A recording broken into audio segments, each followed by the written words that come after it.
ठाकुर तेजी से हमारे कमरे की तरफ बढ़ा। हम दोनों उसके पीछे पीछे थे। फिर हम तीनों आगे पीछे कमरे में दाखिल हुए। उसे देखकर कांता का रंग फक हो गया। ठाकुर वालेहाना अंदाज में उसकी तरफ बढ़ा और बोला, मेरी बच्ची तू ठीक तो है ना? डाकुओं ने तुझे कोई तकलीफ तो नहीं पहुंचाई? मैंने सर्द लहजे में कहा, तकलीफ तो इसे आपने पहुंचाई है कुंवर साहब। कुंवर ने पलटकर मुझे हैरत से देखा तो मैंने कहा, ज्यादा हैरान होने की कोशिश मत करें, पहले अपनी प्यारी भतीजी का हुलिया देख लें। क्या हवेली में पानी नायाब है जो इस बेचारी को मुंह तक धोने का मौका नहीं मिला? इसके कपड़े देखें, क्या हवेली की दूसरी औरतें इसी किस्म के कपड़े पहनती हैं? कुंवर ने घूर कर मुझे देखा, फिर हुमायूं मिर्जा से मुखातिब हुआ। बोला, कमिश्नर साहब अपने दोस्त को बताएं कि मैं इस लहजे का आदी नहीं हूँ। मैं आपको शायद बताना भूल गया था कि कांता का जहनी तवाजुन दुरुस्त नहीं है। कभी कभी तो ये बिल्कुल नॉर्मल हो जाती है, लगता ही नहीं है कि इसके दिमाग में कुछ फतूर है, और कभी बिल्कुल पागलों वाली हरकतें करने लगती है। मुझे अपना दुश्मन समझती है। मैंने तल्ख लहजे में कहा, जहन में इसके नहीं बल्कि तुम्हारे फतूर है कुंवर। तुम वाकई इसकी जान के दुश्मन हो, क्योंकि इसकी जायदाद हड़प करना चाहते हो, इसीलिए तो तुमने इसे तहखाने में कैद कर रखा था। कुंवर के चेहरे पर हवाइयां उड़ने लगी। वो थूक निकल कर बोला, कमिश्नर साहब अपने दोस्त से कहें कि अपनी जबान को लगाम दे, वरना मैं आपकी दोस्ती का भी लिहाज नहीं करूंगा। मैंने तंजिया लहजे में पूछा, क्या करोगे तुम? फिर वो हंसकर बोला, और जहां पुलिस कमिश्नर कौन है? इसे तुम पुलिस कमिश्नर समझ रहे हो? इस गलत फहमी को दिल से निकाल दो। हुमायूं मिर्जा तो बेचारा इस वक्त दिल्ली में बैठा होगा, ये तो उसका हम शक्ल है। तुम जरा गौर करते तो पहचान जाते कि ये हुमायूं मिर्जा नहीं है, मगर तुमने तो सिर्फ जीप देख कर ही यकीन कर लिया कि ये पुलिस कमिश्नर है। कुंवर एकदम सरासीमा नजर आने लगा। मुतवहश लहजे में बोला, कौन हो तुम लोग? हुमायूं मिर्जा ने भी बदले हुए लहजे में कहा, हम लोग डाकू हैं और कांता को लेने आए हैं। कुंवर अब खासी हद तक संभल चुका था। बोला, तुम लोग यहाँ आ तो गए हो मगर वापस नहीं जा सकोगे। ये कहकर उसने कमरे से बाहर जाने की कोशिश की। हुमायूं मिर्जा ने झपट कर उसकी गर्दन दबोच ली।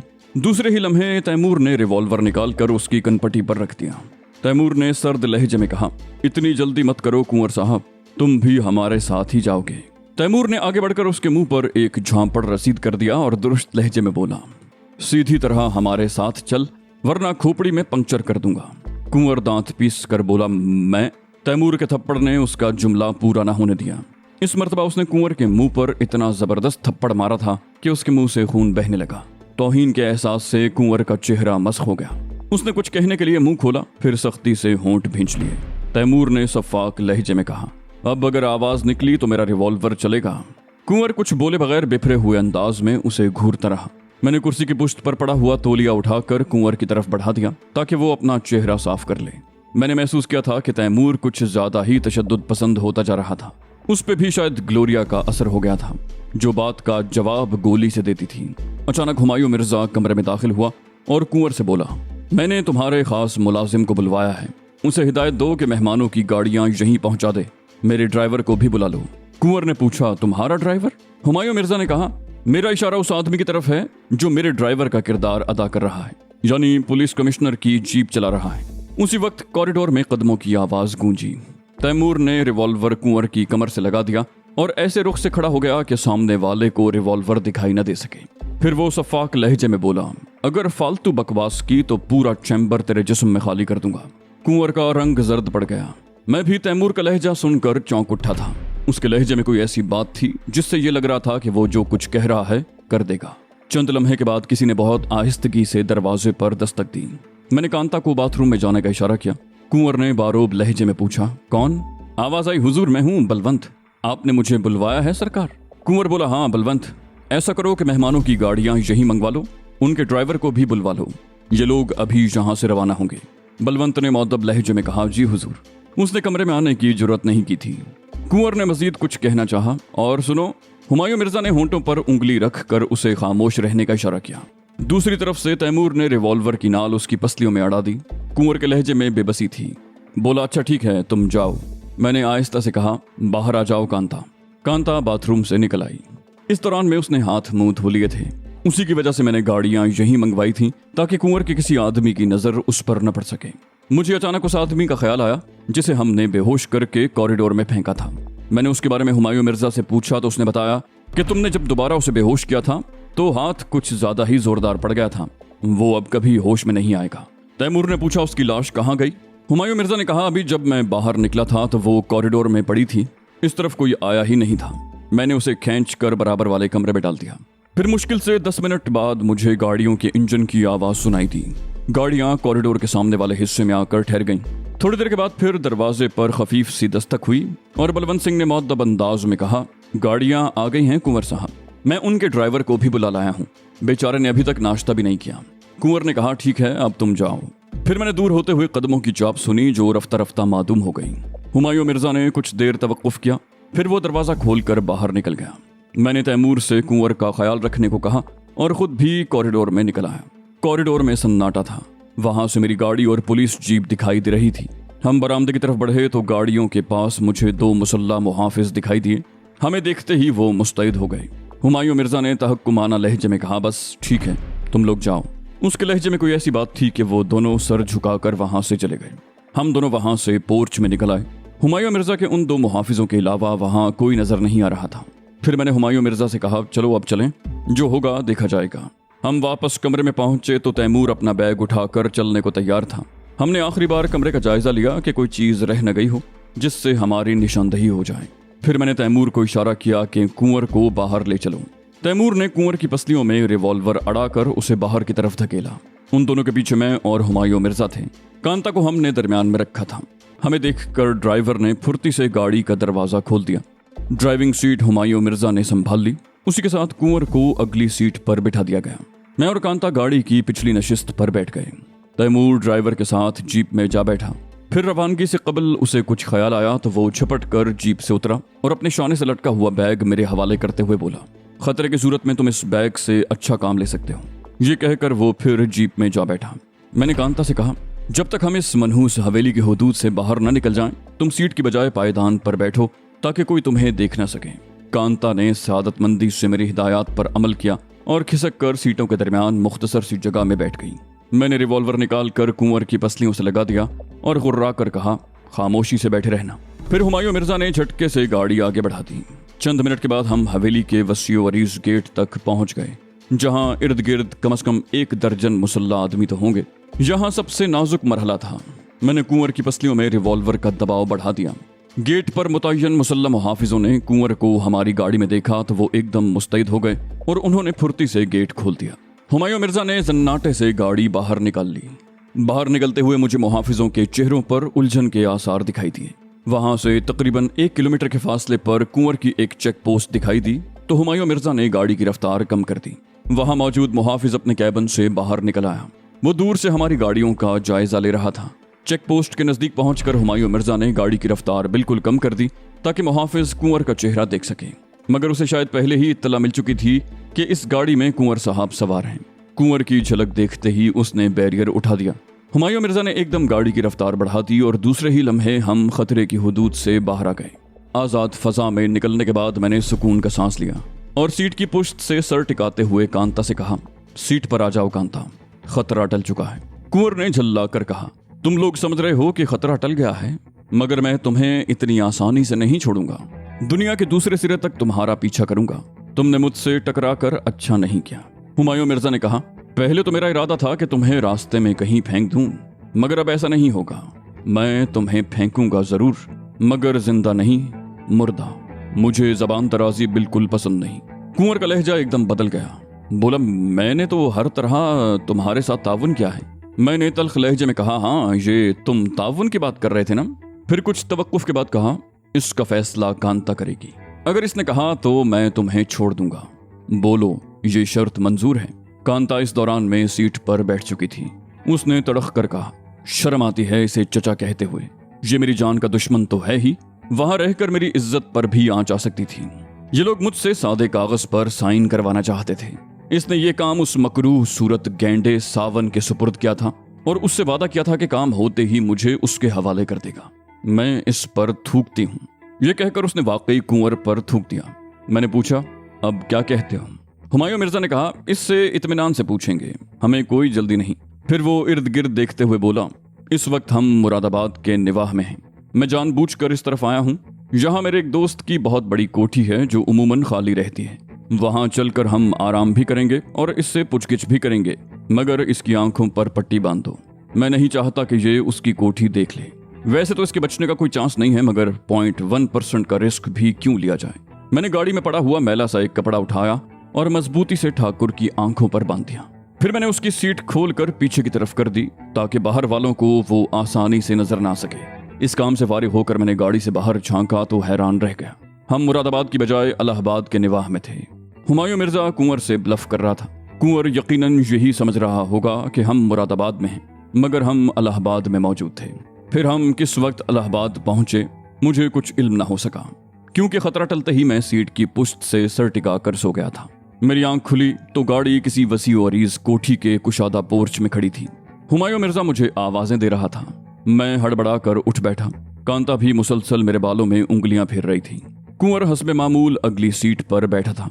उसकी आंखों पर उस वक्त भी वही मैला सा कपड़ा बंधा हुआ था जिस पर मैल और ग्रीस के धब्बे थे। हुमायूं मिर्जा की आवाज सुनाई दी, उठ जाओ, घर आ गया है। वो मेरी तरफ का दरवाजा खोले खड़ा था। मैं आंखें मलता हुआ गाड़ी से उतर आया। गाड़ी के पीछे हुमायूं मिर्जा की जीप खड़ी थी। तैमूर जीप से उतरकर गाड़ी तक पहुंच चुका था।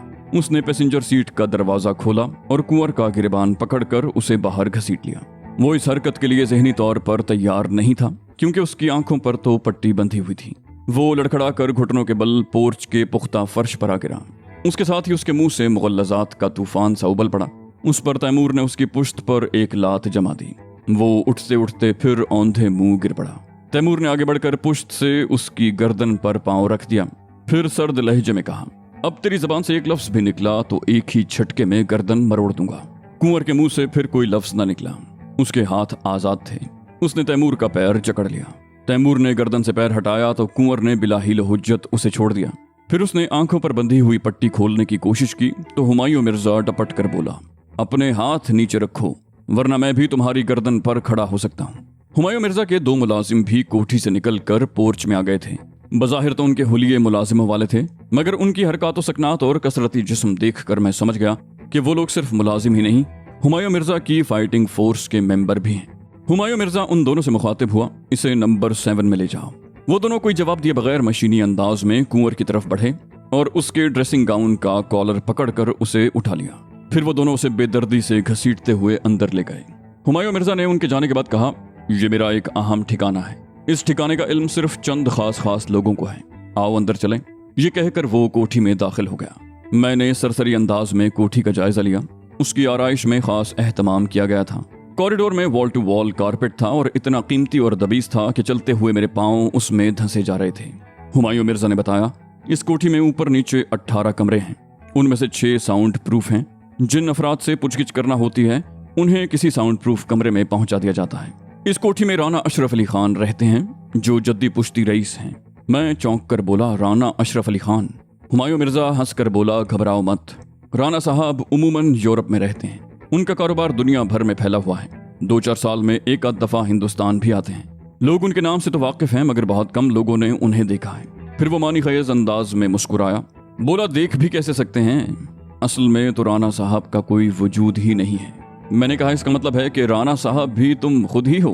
हुमायूं मिर्जा मुस्कुराया, बोला, इसका मतलब तो यही है। फिर संजीदा होकर बोला, देखो कामरान, मैंने तुम पर एतमाद करते हुए अपने एक अहम राज से तुम्हें आगाह कर दिया है। अब तुम मेरे एतमाद को ठेस मत पहुंचाना। मैं भी संजीदा हो गया। कहा, इत्मीनान रखो हुमायूं मिर्जा, तुम्हारा कोई और काम करूं या ना करूं, मगर तुम्हारे एतमाद को ठेस नहीं पहुंचाऊंगा। न मेरे किसी साथी से तुम्हें ये शिकायत होगी। हुमायूं मिर्जा बोला, अरे तुम तो कुछ ज्यादा ही सीरियस हो गए। चलो तुम लोगों को तुम्हारे कमरे दिखा दूं। न जाने कब के थके हुए हो, खूब आराम करो, खाओ पियो, काम के सिलसिले में फिर बात होगी। हुमायूं मिर्जा का रुख जीने की तरफ था। इसका मतलब था कि बेडरूम्स फर्स्ट फ्लोर पर थे। जीने की सीढ़ियों के अतराफ में लकड़ी का खूबसूरत जंगला था। ऊपर पहुंचकर हुमायूं मिर्जा ने एक बेडरूम खोला तो उसे देखकर मैं हैरत ज़दा रह गया।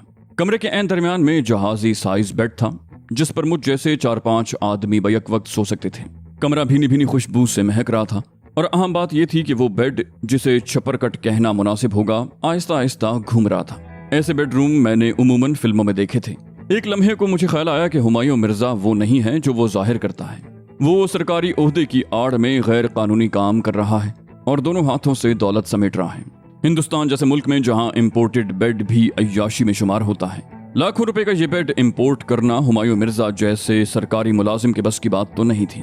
फिर अभी तो मैंने सिर्फ एक बेडरूम देखा था, वहां और न जाने कितने बेडरूम्स इसी तरह आरास्ता होंगे। हुमायूं मिर्जा की आवाज ने मुझे चौंका दिया। क्या हुआ, बेडरूम पसंद नहीं आया? मैंने कहा, बेडरूम तो बहुत खूबसूरत है और मेरी औकात से कहीं बढ़कर है। हम जैसे सख्त जान लोगों को ये आसाइशें रास नहीं आती। हम लोग तो फर्श खाक पर सोने के आदी हैं। हमारी आदतें क्यों बिगाड़ने के दर पे हो? हुमायूं मिर्जा ने मेरे लहजे की तलखी महसूस कर ली। फीके से अंदाज में मुस्कुरा कर बोला, मुझ पर तंज मत करो। तुम यकीनी तौर पर यह सब कुछ देख कर सोच रहे होगे कि हुमायूं मिर्जा किसी बहुत बड़े गैंग का बॉस है। ऐसा नहीं है। मैं सब कुछ तुम्हें तफसील से बता दूंगा। तुम फिलहाल जहन पर बोझ मत डालो और आराम करो। मैं तुम्हारे लिए कपड़े भिजवाता हूँ। नहा धोकर फ्रेश हो गए तो मिजाज में इतनी तलखी नहीं रहेगी।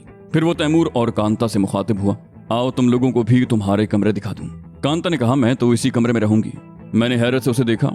हुमायूं मिर्जा और तैमूर मानी खेज अंदाज में मुस्कुराए। मैं झुंझला गया। मैंने कहा, तुम्हारा दिमाग तो खराब नहीं हो गया ठाकुर की कैद में रहकर? जाओ अपने कमरे में जाओ। कांता के चेहरे पर जर्दी सी खंड गई। वो तेजी से पलटी और कमरे से बाहर निकल गई। मैं जानता था कि वो अब देर तक रोती रहेगी। तैमूर ने तल्ख लहजे में कहा, यार कामरान, ये क्या हरकत थी? तुम्हें तो खवातीन से बात करने का सलीका भी नहीं है। यही बात तुम इसे नरमी से भी तो समझा सकते थे। इस बुरी तरह झिड़कने की क्या जरूरत थी? मैं भिन्न ना गया। कहा, तुम भी उसी की तरफदारी कर रहे हो? मुझे अपनी ही परेशानियां क्या कम हैं कि मजीद परेशानियां मोल लेता रहूं? वो बोला, तुम कांता से इतने बेजार हो तो उसे ठाकुर की कैद से छुड़ाकर क्यों लाए थे? मर जाने दिया होता इसे। मैंने कहा, वो तो मैंने किसी से वादा किया था कि। तैमूर तल्ख लहजे में बोला, खुद को धोखा मत दो कामरान। और तुमने कितने वादे पूरे किए हैं? मैं पिछले 5 बरस से तुम्हारे साथ हूँ। मुझसे तुम्हारी कोई बात पोशीदा नहीं। मैंने हैरत से तैमूर की तरफ देखा। उसका ये रूप मेरे लिए बिल्कुल नया था। 5 बरस में ये पहला मौका था जब उसने मेरी कही बात की इतनी शिद्दत से मुखालिफत की थी। मैंने निस्बतन नरम लहजे में पूछा, तो फिर क्या चाहते हो तुम? वो बोला, मैं सिर्फ ये चाहता हूं कि अगर तुम कांता से वाकई बेजार हो तो उसे मेरे हवाले कर दो। उस जैसी हसीन। मेरे थप्पड़ ने उसका जुमला पूरा ना होने दिया। थप्पड़ इतना भरपूर था कि तैमूर अगर फुर्ती से पीछे न हट जाता तो शायद उसका चेहरा ही टूट जाता। थप्पड़ उसके चेहरे पर उचटता हुआ पड़ा। उसके बावजूद उसके होंठों से खून बहने लगा। मैं उसे दोबारा मारने को झपटा तो हुमायूं मिर्जा बीच में आ गया। बौखलाकर बोला, होश में आओ कामरान। तुम एक लड़की के लिए अपने दोस्त से दुश्मनी कर रहे हो, ऐसे दोस्त से जो बेशुमार मर्तबा तुम्हारे लिए जान की बाजी लगा चुका है। मैं एकदम होश में आ गया। हुमायूं मिर्जा वाकई सच कह रहा था। कांता की खातिर मैं तैमूर जैसे जाननिसार के खून का प्यासा हो गया था। मैंने नदामत भरे अंदाज में तैमूर की तरफ देखा। उसकी आंखों में आंसू थे और होंठों पर मुस्कुराहट। मैं वालिहाना अंदाज में उसकी तरफ बढ़ा और उसे सीने से लगाकर बोला, मुझे माफ कर देना मेरे दोस्त। मैंने वाकई तुम्हारे साथ ज्यादती की है। इस थप्पड़ के बदले तुम मुझे 2 थप्पड़ मार लो। मेरी आंखों से आंसू बह निकले। तैमूर ने रोते रोते मुस्कुरा कर कहा, माफी तो मुझे मांगनी चाहिए। मुझे ऐसी बात नहीं करनी चाहिए थी। मैं सिर्फ ये जानना चाहता था कि तुम कांता को पसंद करते हो या महज किसी से किया हुआ वादा निभा रहे हो। अब मुझे अपने सवाल का जवाब मिल गया। मैंने उसकी पीठ पर एक धप जमाते हुए कहा, तुम वाकई खबीस हो। वो बोला, यार वैसे एक बात है, तुम्हारा हाथ वाकई बहुत सख्त है। मैं अगर ऐन वक्त पर पीछे न हट जाता तो शायद मेरा चेहरा ही टूट जाता। हुमायूं मिर्जा हंस कर बोला, तो फिर मैं कांता भाभी को यहीं भेज दूं? तैमूर शोख लहजे में बोला, ऐसा गजब मत कीजिएगा, वरना ग्लोरिया आपके साथ वही सलूक करेगी जो कामरान ने मेरे साथ किया। मैंने कहा, फिलहाल तो आप दोनों भी यहाँ से तशरीफ ले जाएं। मैं इस वक्त आराम करने के मूड में हूँ। तैमूर ने कहा, जो हुक्म सुल्तान मौज़म, और वो बाहर निकल गया। उसके पीछे पीछे हुमायूं मिर्जा भी कमरे से बाहर चला गया। मैं बाथरूम में घुस गया। फिर मैं देर तक गर्म पानी से नहाता रहा। शायद मजीद कुछ देर तक नहाता रहता, मगर दस्तक की आवाज से चौंक उठा। मैंने शावर बंद करके तौलिया उठाते हुए पूछा, कौन है? बाहर से एक निस्वानी आवाज आई, आपके लिए कपड़े लाई हूं सरकार। मैंने कहा, ठीक है, कमरे में रख दो। बाथरूम में साफ सुथरा बेदिंग गाउन मौजूद था। मैं वही लपेट कर बाहर निकल आया। बेड पर इस्त्री किया हुआ सफेद कुर्ता पजामा रखा था। एक अरसे के बाद मुझे ऐसा आरामदेह लिबास पहनने का मौका मिला। फिर मैं बेड पर लेटा तो एहसास हुआ कि बेड पर मैट्रेस निहायत जदीद किस्म का है। उसमें गर्म पानी भरा हुआ था और हस्बे मंशा उसका दर्जा हरारत बढ़ाया और घटाया जा सकता था। अभी मैं लेटा ही था कि कांता खाने की ट्रॉली धकेलती हुई कमरे में दाखिल हुई। चेहरे पर शगुफ्तगी और ताजगी थी। उस वक्त वो खुद खिलता हुआ गुलाब लग रही थी। खाना देखकर मेरी भूख चमक उठी। मुद्दत बाद ऐसा सुलेमानी खाना नसीब हुआ था, वरना वहां तो ज्यादातर मैंने मुख्तलिफ सब्जियां, हलवा पूरी और कचौरियां ही खाई थीं। उस वक्त खाने में गोश्त था। हैरत तो मुझे इस बात पर थी कि कांता भी मेरे साथ वही खाना खा रही थी। मैंने उससे पूछा, तुम कब से मांस खाने लगी? उसने बेबाकी से कहा, जब से तुम्हें अपना समझा है। मेरा कोई मजहब नहीं रहा, अब मेरे देवता तुम हो कामरान।